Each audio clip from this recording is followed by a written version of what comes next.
sekali lagi saya senang TV Unhas memiliki acara ini untuk kemudian menjadi salah satu bagian dari upaya untuk memberikan literasi yang cukup baik bagaimana para pemilih pemula itu dalam menyaring informasi, menerima informasi dan seterusnya.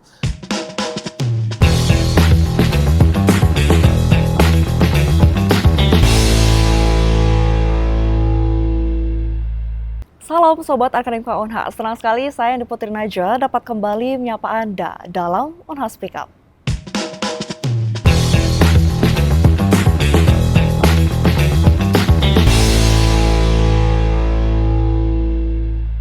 Pemilih pemula menjadi sorotan penting dalam peta politik lokal. Sebagai kelompok yang baru berpartisipasi dalam pemilihan, mereka membawa harapan sekaligus tantangan.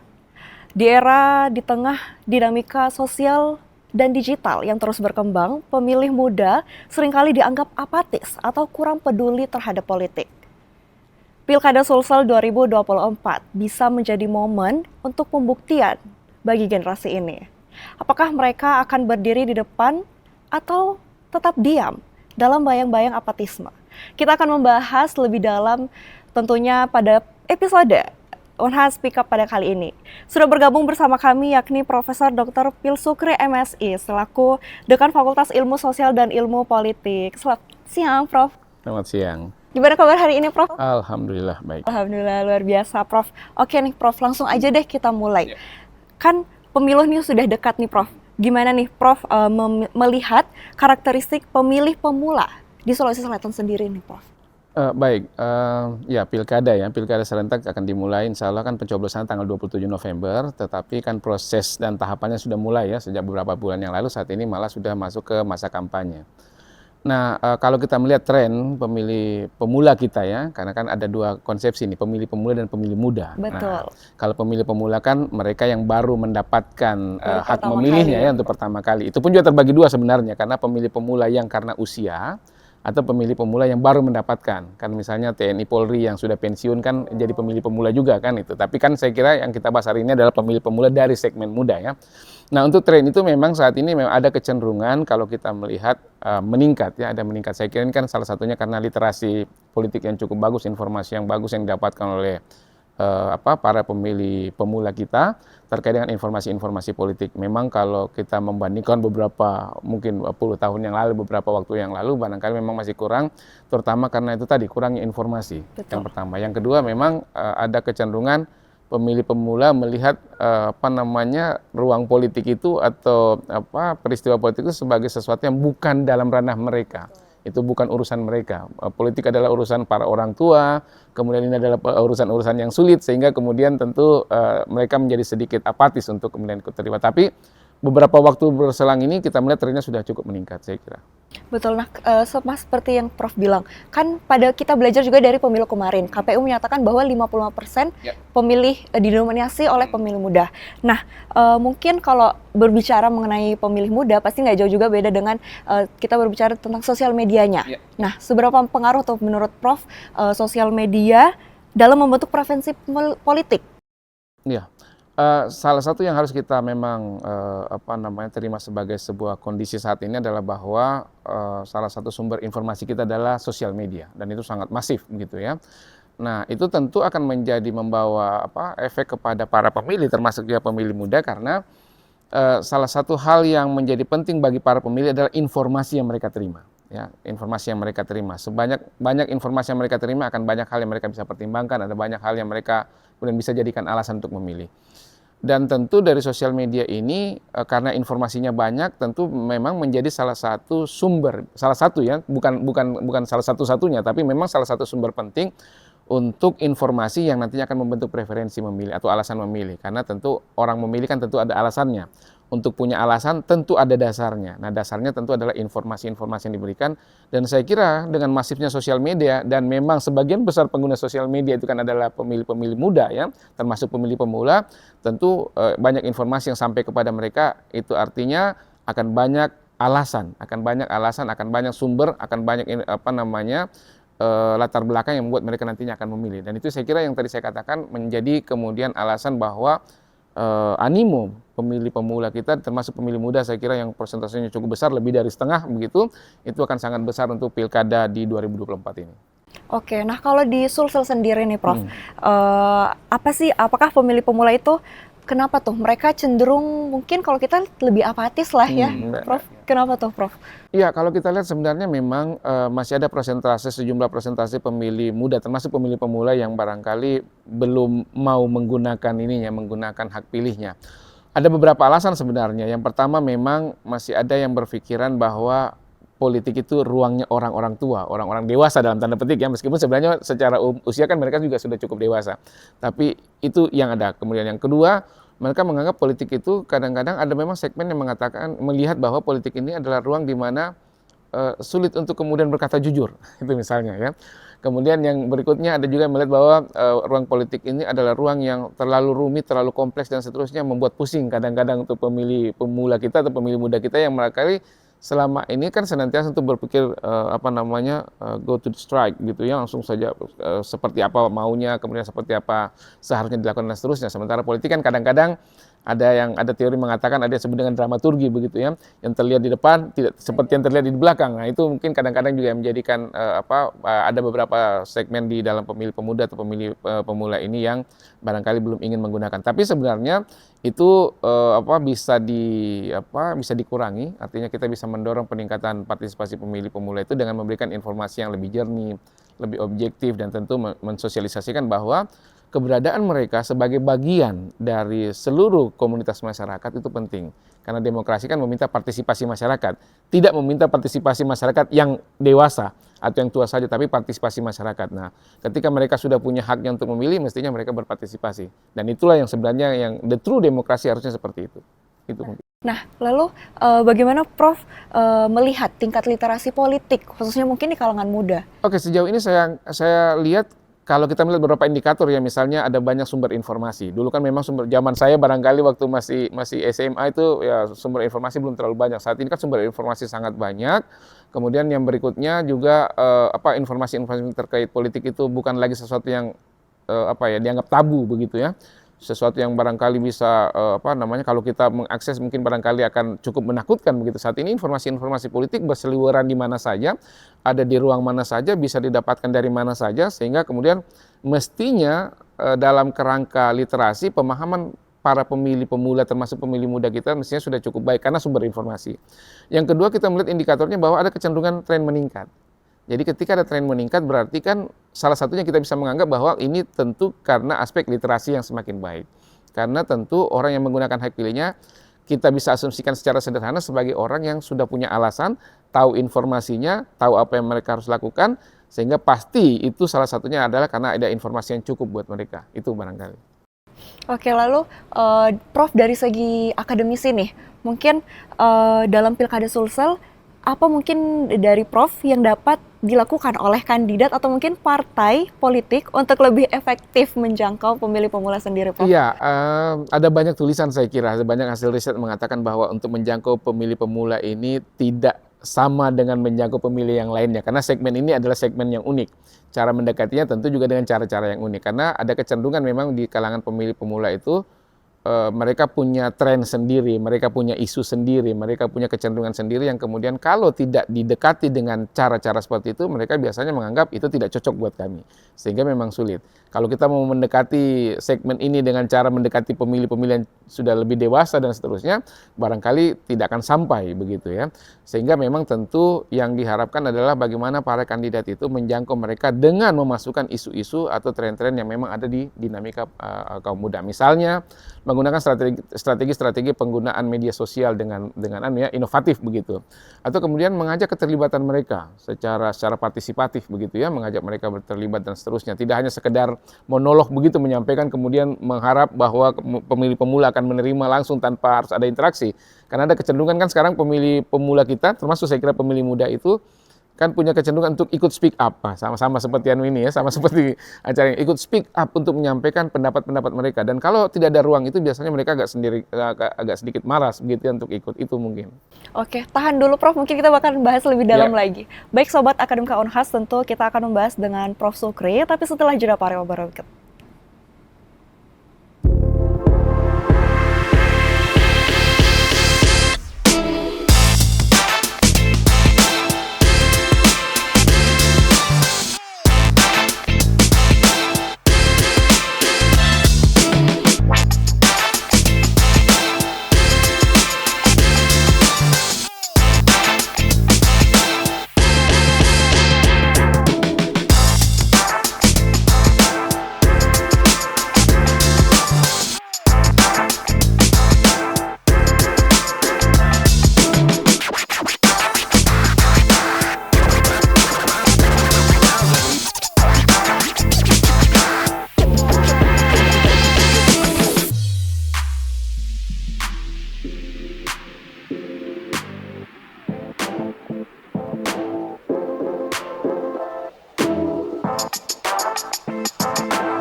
Baik, Sobat Akademika Unhas masih bersama saya Andi Putri Najwa. Baik, Prof, kita lanjut lagi nih, Prof ya. Nah, gimana sendiri nih, Prof, kalau misalnya dari segi pendidikan politik, baik formal maupun non formal, dalam membentuk kesadaran politik pemula sendiri, Prof? Iya, kesadaran politik itu memang sebenarnya dibentuk dari pengalaman hidup dan informasi-informasi yang didapatkan. Ya, informasi itu bisa saja dari ruang pendidikan formal, misalnya, pun juga dari pendidikan-pendidikan informal. Dan sebagian lagi tentu informasi dari interaksi dengan masyarakat. Nah, sampai sejauh ini saya kira di ruang pendidikan formal tentu saja itu sudah ada sejak, saya kira pelajaran tentang bagaimana belajar tentang hak dan kewajiban itu sudah ada sejak SD.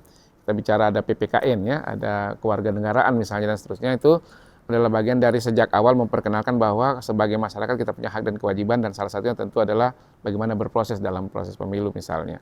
Kalau di pendidikan informal saya kira kan beberapa kegiatan tentu mengajarkan aspek ini. Beberapa teman-teman misalnya di lembaga-lembaga swadaya masyarakat untuk melakukan itu. Saya kira juga Unhas dengan kegiatan ini kan juga bagian dari upaya untuk memberikan pendidikan politik ya kepada semua segmen tanpa harus lewat jalur pendidikan formal di dalam ruang kuliah misalnya, di ruang kelas.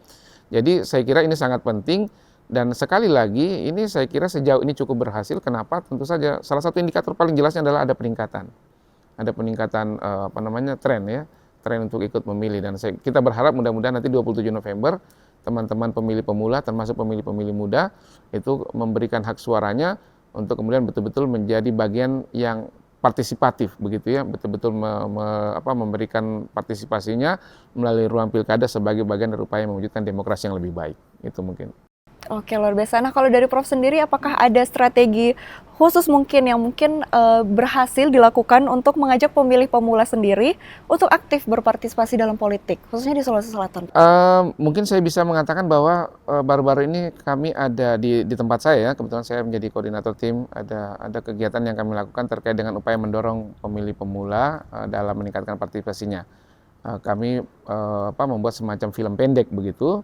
Dan itu yang kami minta berperan itu adalah anak-anak langsung pemilih pemula. Jadi bukan arti betul-betul yang kami drive itu adalah mereka itu anak SMA di salah satu kabupaten ya, di salah satu kabupaten di Sulawesi Selatan ini kami minta untuk kemudian langsung berperan. Kenapa? Hasil penelitian kami sebelumnya menunjukkan bahwa untuk mengajak para pemilih pemula sebaiknya itu juga dari kalangan mereka, dari segmen mereka, sehingga kemudian mereka merasa dalam tanda petik tidak diajari, tidak digurui dan seterusnya kalau yang lebih tua. Persis. Jadi kalau yang mengajak adalah teman, ini seperti semacam brotherhood begitu ya, ada semacam persaudaraan. Yang mengajak adalah teman mereka sendiri, sehingga kemudian tentu mereka mau ikut terlibat. Apalagi kan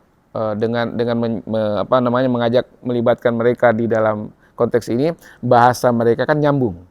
Ya, tidak ada gap dalam konteks berkomunikasi, tidak ada gap dalam kerangka menyampaikan pesan, sehingga sekali lagi para pemilih pemula ini terutama ya, saya kira tidak merasa diajari, tidak merasa digurui, tapi kemudian merasa betul-betul bahwa ini bagian dari sharing informasi yang kemudian bisa mendorong mereka untuk berpartisipasi, dan saya kira itu cukup berhasil saya kira. Oke, nah kan kalau kita bicara di era digital, sama seperti tadi Prof bilang, di sosial media, disitulah kita melihat sumber informasinya.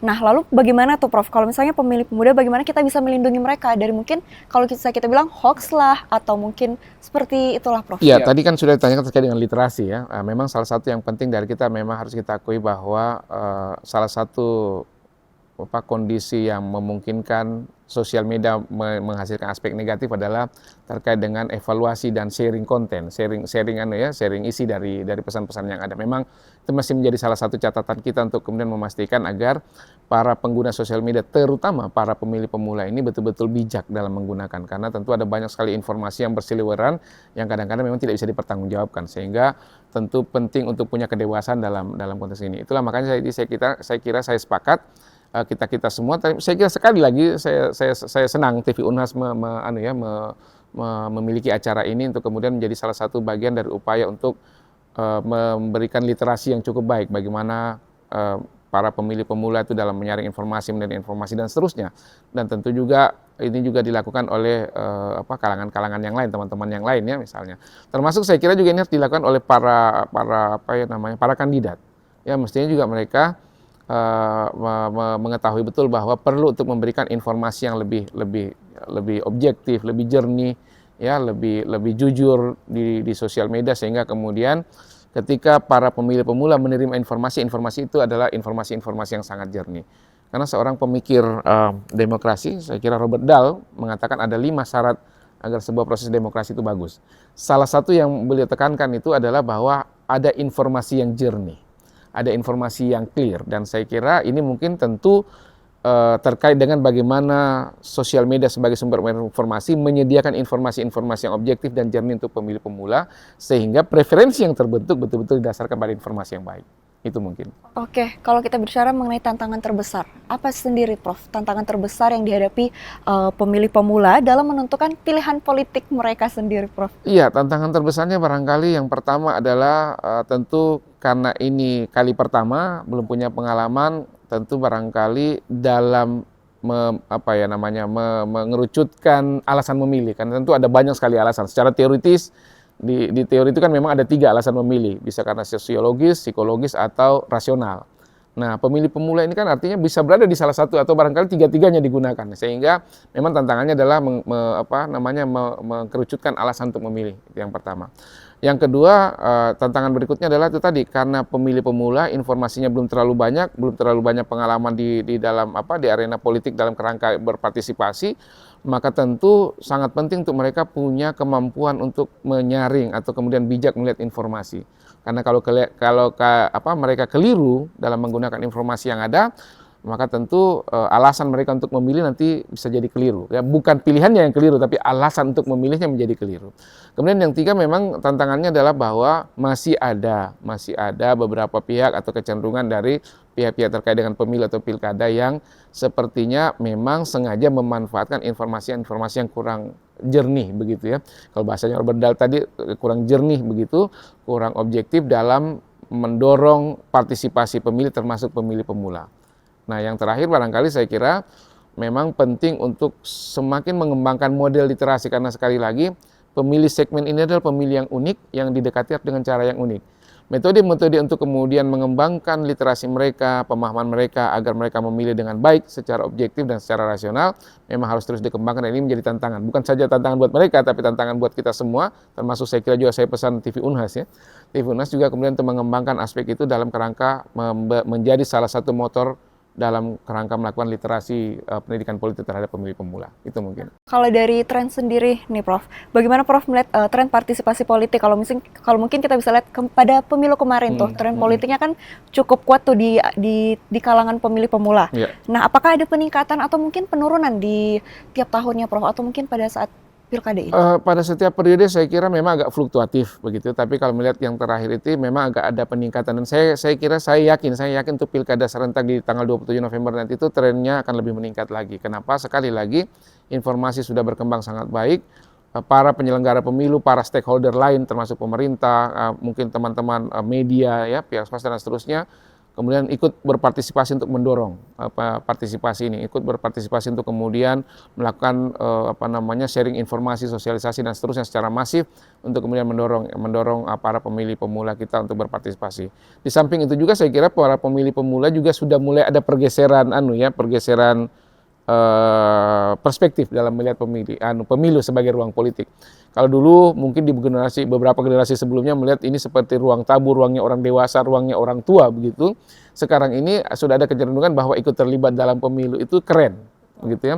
Itu adalah sebuah bagian di mana mereka ikut menentukan, bayangkan ya, mereka ikut menentukan siapa pemimpin di daerah, siapa pemimpin di negara ya, dalam keikutsertaan mereka dalam pemilu atau pilkada. Nah, untuk di 27 November nanti, khususnya untuk Sulawesi Selatan misalnya, mereka akan ikut untuk menentukan 24 pemimpin kabupaten kota plus pemimpin gubernur ya, untuk yang di wilayah provinsi. Jadi ini sangat keren mestinya, dan saya kira mulai ada perspektif itu untuk melihat, sehingga tidak lagi dilihat sebagai hanya sekedar kegiatan formal untuk memberikan suara, tapi sebagai bagian dari tren gaya hidup begitu dalam kerangka anak muda untuk ikut berpartisipasi, tentu saja berdasarkan alasan-alasan mereka.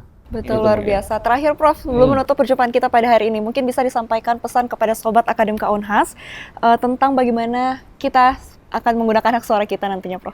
Iya, teman-teman Sobat Akademika Unhas, saya kira penting untuk memastikan nanti di tanggal 27 November kita menjadi pemilih yang baik. Pemilih yang baik artinya kita ikut terlibat memilih dan memilih dengan alasan yang objektif dan rasional tentu saja. Kita berharap kita menjadi bagian dari penentu terpilihnya pemimpin-pemimpin terbaik yang ada baik di Provinsi Sulawesi Selatan maupun di 24 kabupaten kota di wilayah Provinsi Sulawesi Selatan. Tentu saja dengan kita bersama ikut terlibat maka kita bisa menjamin demokrasi di Indonesia berjalan dengan sangat baik dan sesuai dengan substansinya dan tentu saja menjunjung nilai-nilai yang memang ada di dalam demokrasi yaitu jujur dan adil saya kira. Partisipasi kita akan sangat diharapkan, mari kita berpartisipasi dan mari kita mendukung proses ini secara lebih maksimal. Terima kasih. Baik, luar biasa. Terima kasih banyak Prof atas waktunya untuk pada hari ini. Baik Sobat Akademika Unhas, tentunya kita telah mendengar banyak dari Prof Sukri bahwa tentunya kita sebagai pemilih pemula penting sekali untuk kita menggunakan hak suara kita. Saya Indi Putri Najwa, mewakili seluruh kru yang bertugas pamit undur diri dan sampai jumpa.